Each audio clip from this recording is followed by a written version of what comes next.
Hey guys, welcome back to the channel. This is a video that I've wanted to do for quite a while of the Keychron Q2, and I'm also going to be talking about the Akko switches, as well as the desk mat that you see in the video in my past few videos from Agile Shop. It is very rare for me to like a product so much that I buy two of the same, especially when it is an expensive product, and that is exactly what I did with the Keychron Q2.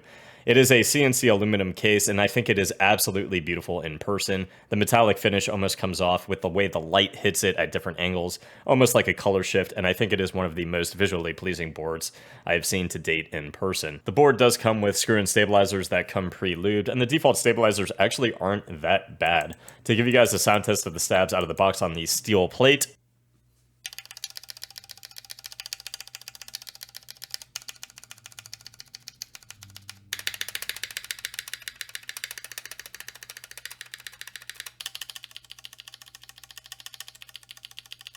this board is very easy to open and mod. You can see that the internals, it does come default with a nice layer of foam at the bottom. It is a gasket mount design. It is Windows and Mac compatible, and it also supports QMK and VIA. You can see within the case there are silicone dampeners which provide a very nice benefit. The default stabs aren't, again, horrible, but I do think that upgrading these to all-lab stabs or Durox are worth it. Now, getting into the modifications on my silver version of the Keychron Q2, I do have the Canon Keys white on black CXA keycap set, which I do think looks and feels absolutely phenomenal, something that I can feel happy with gaming with in-game. I do have the Tungsten switches, which I did lube and film with 0.15mm film, and as far as the stabilizers, I did use Krytox 205 dielectric grease on the Lab V2 stabs. I also tape modded the PCB, and I did swap out the steel plate for the brass plate that I purchased from Keychron's website.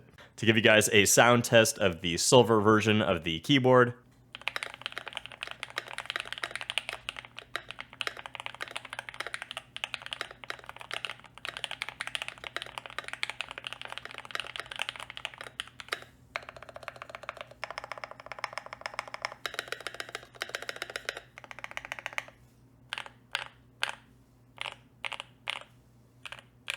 now, on my blue version of the keyboard, I am kind of using switches that I don't generally typically main for typing purposes or for general overall feel.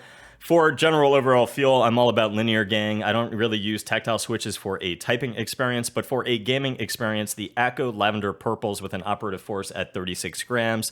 And with that tactile bump on the initiation of the downstroke, I think these are one of the best switches I've ever used for gaming. I think they feel absolutely phenomenal, and they prevent, with that tactile bump on the initiation of the downstroke, they prevent accidental key presses, and they just feel so clean, so smooth, so fast, that I absolutely adore these for gaming. I am manning them right now in Apex for my competitive grinding, as well as Valorant for when I am playing competitive.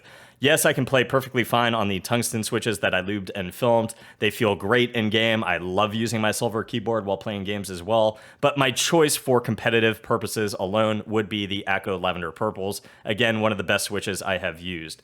To give you guys an idea of what I did to this keyboard, I did do the tape mod on back of the PCB. I did use Durox V2 stabs again, and I am using a polycarb plate compared to a brass plate with the cherry profile PBT Taro keycaps from Novel Keys.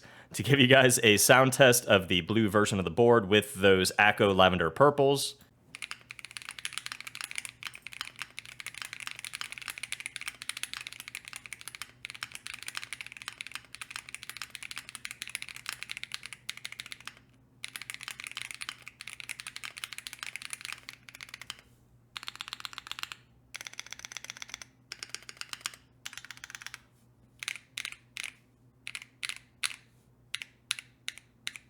also, shout out to Mechcables.com. I did get these coiled cables from there. These are absolutely beautiful, and I'm somebody who typically doesn't buy coiled cables anymore because I haven't had good experiences in the past with them staying tight over time. The build quality on these is absolutely beautiful, absolutely phenomenal. The cable is thicker than any coiled cable I have had in the past. I had no issues with power delivery to both of these custom keyboards, and the colors, I was able to match my keycaps and my keyboards absolutely spot on perfectly, and I absolutely love these cables. For the price compared to other coiled cables I've tried in the past, I would absolutely recommend these. So check out Mechcables.com. Get yourself an awesome coiled cable if you're looking for an extra splash to match your particular setup. These are awesome cables. Now, let's talk about performance, right? And I do want to throw up some clips while we are talking about this on the left.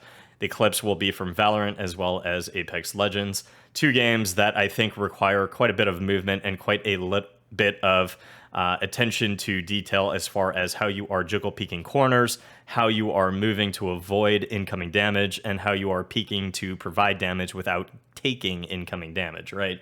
And all of the small things kind of seem like they wouldn't make much of a difference, but they do. I think everything kind of combines into a bigger picture to give you a comfort level in game that either makes you play better or worse.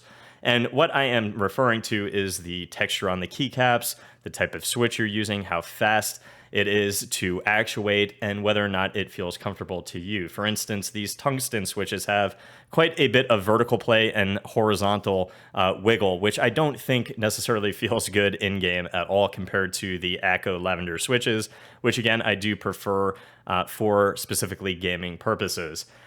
These aren't things that are groundbreaking. It's not going to change my KDA from a 8 to a 1 or a 2. But these are things that, again, I think culminate into a bigger picture that provide a comfort level for all of us in game. So again, I do prefer the Akko switches for gaming purposes. This desk mat that you have seen in my last several videos, I have been using this pretty much exclusively, probably for the past 4 weeks. You can see that the pad has no noticeable wear, even after lubing switches on this, building multiple keyboards on this, and having several hours of game time on this pad. This is in a Munson fabric. It is a desk mat size, again, for only $24.99, and I think for that reason alone, the quality, the durability, the playability for games, I think this is the most recommendable desk mat for $24.99 on the market right now. It is a little bit over 3 millimeters thick by feel. The foam is quite nice, and it is very reminiscent to an Aqua Control 2.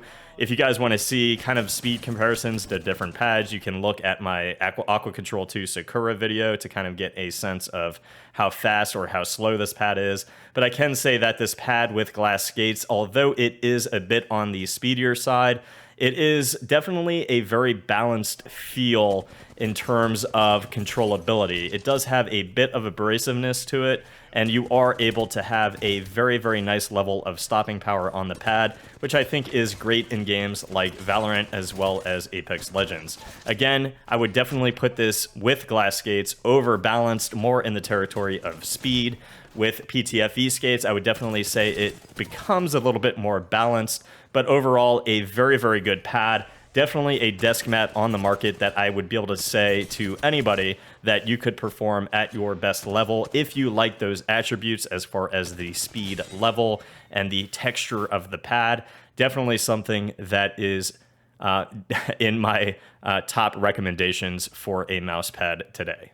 So guys, that is it for this video. Again, 3 things I can recommend. I can recommend the Agile Shop desk mat. I think it's very good. The durability is fantastic, and at a price point of $24.99, mwah, immaculate. As far as the Keychron Q2, again, I liked it so much that I bought 2. That alone should tell you guys how much I like this keyboard.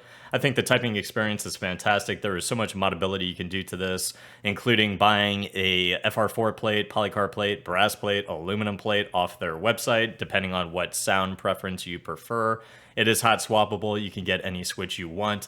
And modding those stabs and adding a little bit of different foam materials or tape modding this is very easy. Love the keyboard, love how it looks, and the RGB is fantastic. As far as those Akko switches, I do think they are fantastic. If you guys want something that is on a linear path instead of a tactile switch, you can check out their matcha greens. They are pre-lubed and they are very good as well. Very light, very easy to press, and provide a little bit more of a clackier profile as far as sound, but are again very good for gaming purposes. I hope that helped, guys. If it did, please leave a sub to the channel, and I'll see you guys in the next review. Peace.